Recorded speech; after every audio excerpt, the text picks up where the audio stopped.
கர்த்தருடைய பரிசுத்த நாமத்துக்கு மகிமை உண்டாவதாக. கர்த்தர் உங்கள் குணங்களை ஆசிரியப்பாராக.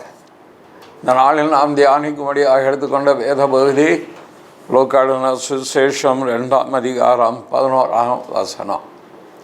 லூக்கா 2:11. இன்று கர்த்தராகிய கிறிஸ்து என்னும் இரட்சகர் உங்களுக்கு தாவீதின் ஊரிலே பிறந்திருக்கிறார். ஜெபம் செய்வோம். கிருபை நிறைந்த நல்ல தகப்பனே, நன்றியோடு சோதரிக்கிறோம். வார்த்தைக்கு முன்பாக வருகிறேன். இந்த வார்த்தையை கொண்டு உம்முடைய ஜனத்தை நீர் ஆசீர்வதியும் சந்தித்தருளும். உம்முடைய சித்தத்தை நிறைவேற்றியருளும். கிறிஸ்து இயேசுவின் மூலம் பிதாவே, ஆமென். இன்று கர்த்தராகிய கிறிஸ்து என்னும் இரட்சகர் உங்களுக்கு தாவீதின் ஊரிலே பிறந்திருக்கிறார். உங்களுக்கென்று ஒரு சிறப்பான ஒரு செய்தியை தேவாதி தேவன் இந்த உலகத்திலே இரட்சகர் பிறந்திருக்கிறார் என்று பரிசுத்த வேதாகமம் மூலமாக அவர் தெரியப்படுத்துகிறார். இன்று ஒரு இரட்சகர் பிறந்திருக்கிறார். தெய்வ நாமங்கள் அநேகம் உண்டு, அநேக தெய்வங்களும் உண்டு. ஆனால் தேவன் ஒருவரே. ஆனால் இரட்சகர் என்று சொல்லப்படுவரும் ஒருவரே தான். தெய்வம் பிறந்திருக்கிறார் என்று சொல்லவில்லை. தெய்வம் மனித அவதாரம் எடுத்திருக்கிறார் என்று சொல்லவில்லை. அதற்கு பதிலாக உங்களுக்கு ஒரு இரட்சகர் பிறந்திருக்கிறார் என்று மிகவும் தெளிவாக கர்த்தருடைய ஆவியானவர் வேதத்திலே எழுதி வைத்திருக்கிறார். இன்று ஒரு இரட்சகர். அப்படியானால் தேவன் இந்த உலகத்திலே மாம்சத்தில் வெளிப்படுவதற்கு ஒரு நாளை குறித்து வைத்திருந்தார். ஆதியாகம புத்தகத்திலே பார்ப்போமானால் ஒவ்வொரு நாளும் ஒவ்வொன்றை சிருஷ்டித்து கொண்டே வந்த ஆண்டவர் கர்த்தர் 6ஆம் நாளிலே மனிதனை சிருஷ்டித்து தம்முடைய தாளாக மனிதனை சிருஷ்டித்து அவனை ஆசீர்வதித்து பலுகை பெருகுவாயாக என்று அவனை ஆசீர்வதித்து வைத்தார். ஆனால் மனுக்குலம் ஏன் இந்த துன்பத்துக்குள் இருக்கிறது? ஏன் கஷ்டங்கள், ஏன் நஷ்டங்கள், ஏன் பிரச்சனைகள், துக்கங்கள், கலக்கங்கள், வேதனைகள், ஏன் சமாதான குறைச்சல், சுகவீனம், பலவீனம், ஆரோக்கியமில்லாத நிலைமை, ஏன் மனிதனுடைய வாழ்க்கை பிறப்பு இறப்பு என்று ஏன் இருக்கிறது? இதற்காக ஆண்டவர் மனிதனை சிருஷ்டிக்கவில்லை. அவர் சிருஷ்டித்ததின் நோக்கமே வேறு. தம்முடைய சாயலாக அவர் சிருஷ்டித்த பொழுது மனிதன் நீடிய நாட்களை நித்தியமாக அவரோடு கூட இருக்க வேண்டும் என்று தான் சிருஷ்டித்தார். ஆகவே தான் மனிதனை ஆசீர்வதித்தார். ஆனால் எப்பொழுதும் மனிதன் அவர் கொடுத்த ஒரே ஒரு கட்டளையை மீறினானோ, தன்னுடைய விருப்பத்திற்கு ஏற்றவாறு தன் வாழ்க்கையை அமைத்து கொண்டானோ, அப்பொழுது இந்த உலகத்தில் தேவனும் விரும்பாத மனிதனும் விரும்பாத எல்லா விதமான பாவ செயல்களும், எல்லா விதமான அக்கிரமத்தின் காரியங்களும், சமாதானமற்ற நிலைமை, பலவீனம், சுகவீனம், வியாதி, ஏன் மனித வாழ்க்கைக்கு இவ்வளவுதான் வாழ்க்கை என்று நிர்ணயிக்கக்கூடிய நிலைமையிலே ஆதாமுடைய மீறுதல் மனுக்குலத்திற்கு பிறப்பு இறப்பு என்று கொண்டு வந்து விட்டது. ஆகவே தான் ஒரு வீட்டில் ஒரு குழந்தை பிறக்குமானால் அந்த குழந்தை பிறந்த அந்த நாளை விசேஷப்படுத்துவார்கள். ஒரு ராஜா பரம்பரையில் ஒரு ராஜாவுக்கு ஒரு குமாரன் பிறந்து விட்டால், மகன் பிறந்து விட்டால், தன்னுடைய அரசாட்சிக்கு அங்கே ஒரு வாரிசு இருக்கு என்று கோலாகலமாக கொண்டாடுவார்கள், ராஜகுமாரன் என்று. ஆனால் இங்கு தேவாதி தேவன் மனித சாயலாய் எடுக்கும்போது அவர் ராஜாதான். அவரை வணங்க பார்க்க வந்த சாஸ்திரிகள் அவரை தொழுது கொண்டார்கள். அவர்கள் கேட்டது, யூதருக்கு ராஜா பிறந்திருக்கிறவர் எங்கே? இவர் ராஜாதான். ஆனால் அதை பார்க்கிற மேலான ஒரு காரியம் இவருக்குள் இருக்கிறது. யார்? ஆண்டவர் இயேசு கிறிஸ்து. கிறிஸ்துவின் பிறப்பை நாம் கொண்டாட போகிறோம். உலகம் எங்கோ 25ஆம் தேதி அதற்கு உலகம் தன்னை ஆயத்தப்படுத்தி கொண்டு வருகிறது. நீங்களும் உங்களை ஆயத்தப்படுத்தி இருப்பீர்கள். உங்கள் வீட்டை அலங்கரித்திருப்பீர்கள். அதற்கான சில திட்டங்களை வைத்திருப்பீர்கள். அந்த நாளை மகிழ்ச்சியாக கொண்டாடுவதற்கென்று நீங்கள் சில காரியங்களை முன்னேற்பாடாக செய்திருப்பீர்கள். புத்தாடைகள் எடுத்திருப்பீர்கள்.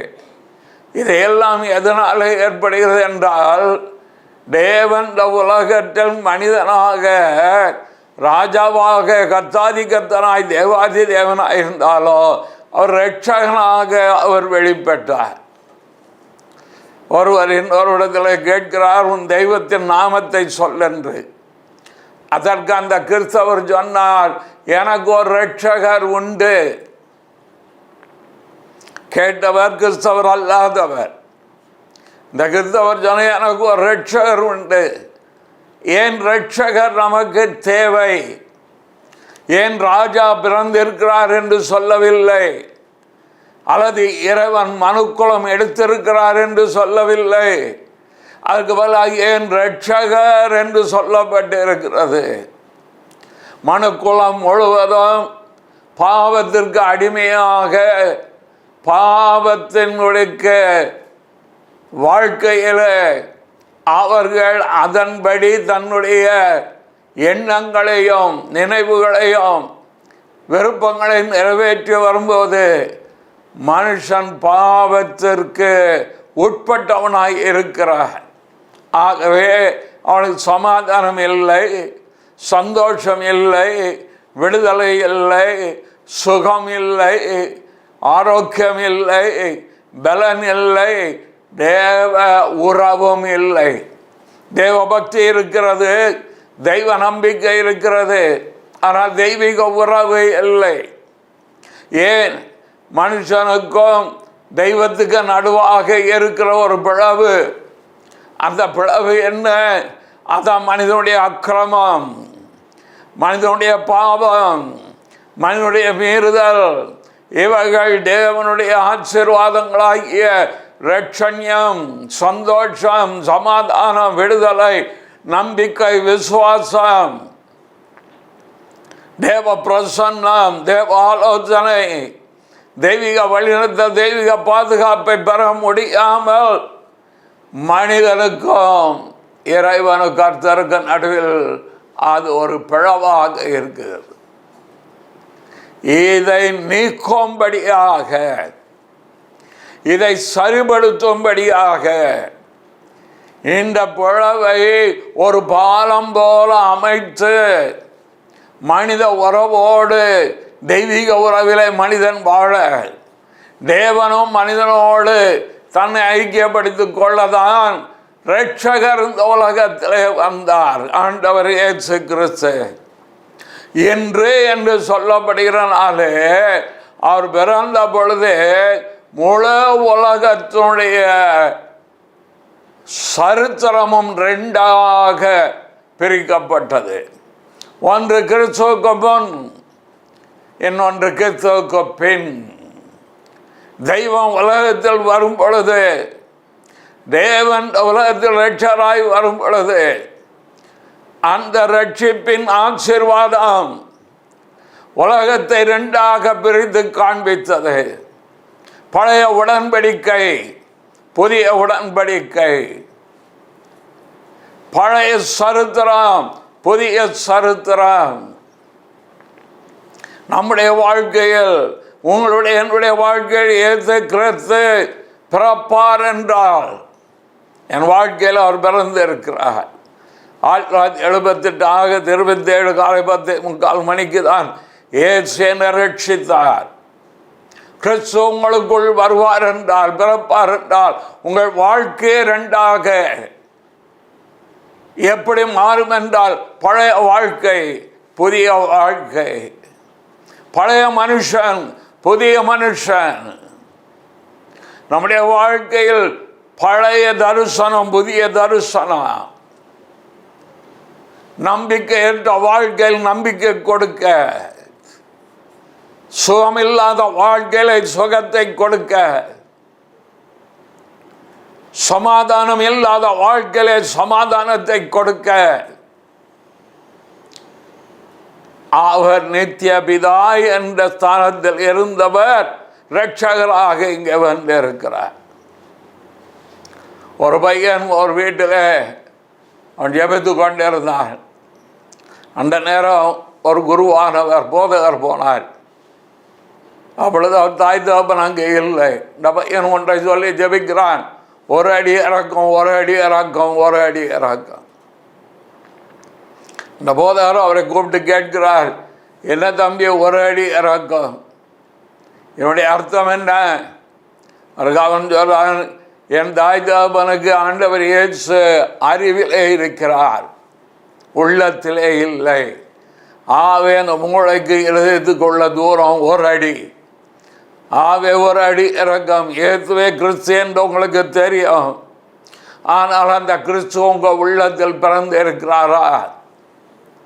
உலகத்தில் பிறந்த இயேசு உள்ளத்திலே இருக்கிறாரா? பாரம்பரியமாக கொண்டாடுகிறோமா, அல்லது கிறிஸ்து எனக்குள் பிறந்து மறுபிறப்பு அடைந்து நான் நித்திய ஜீவனுக்குரிய நம்பிக்கை உடையவனாக வாழ்கிறோமா? தெய்வ உறவோடு வாழ ஆரம்பிக்கிறோமா? உடைய வாழ்க்கையில் கிறிஸ்து வரும் பொழுது தெய்வீக உறவு வரும், தேவனை குறித்த அறிவு வரும், தெய்வ சித்தத்தை குறித்த அறிவு வரும், தெய்வீக வாக்குகள் கிடைக்கும், தெய்வ உடன்படிக்கை கிடைக்கும், தெய்வீக ஆலோசனை கிடைக்கும். எல்லாமே இலவசம், அது கிறிஸ்துவுக்குள் இருக்கிறது. தேவனுடைய பிள்ளைகளாய் நீங்கள் வாழ்வதற்கு தான் ஆண்டவர் இயேசு இந்த உலகத்தில் வந்தார்.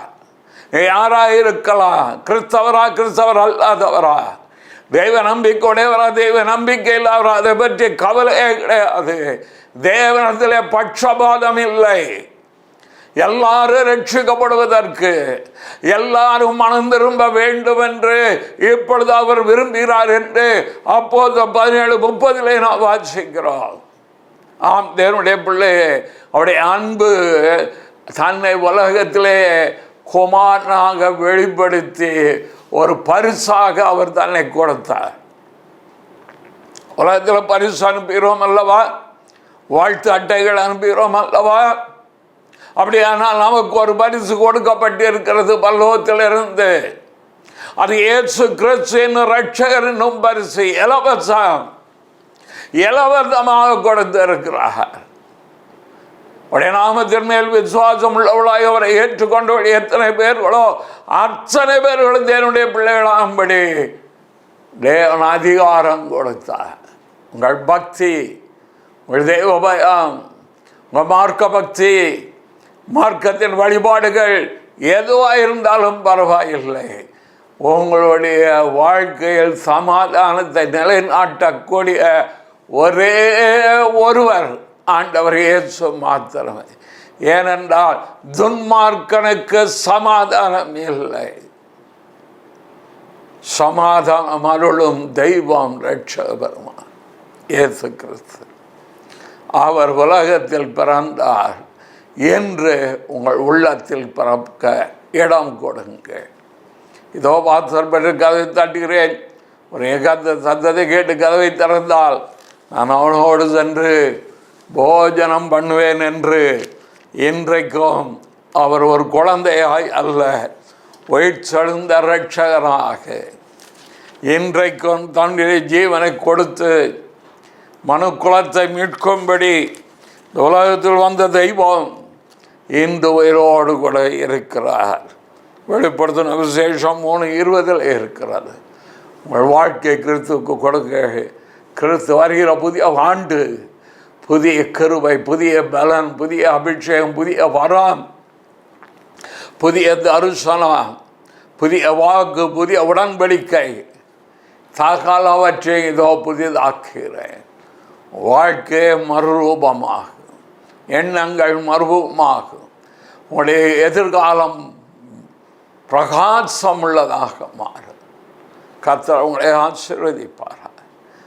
நல்ல பிதாவே, நன்றியோடு சோதரிக்கிறோம். சத்தியத்தை கேட்ட ஒவ்வொரு மேலும் உங்களுடைய பூர்ண கிருபை இருப்பதா கிறிஸ்து இயேசு மூலம் பிதாவே, ஆமென்.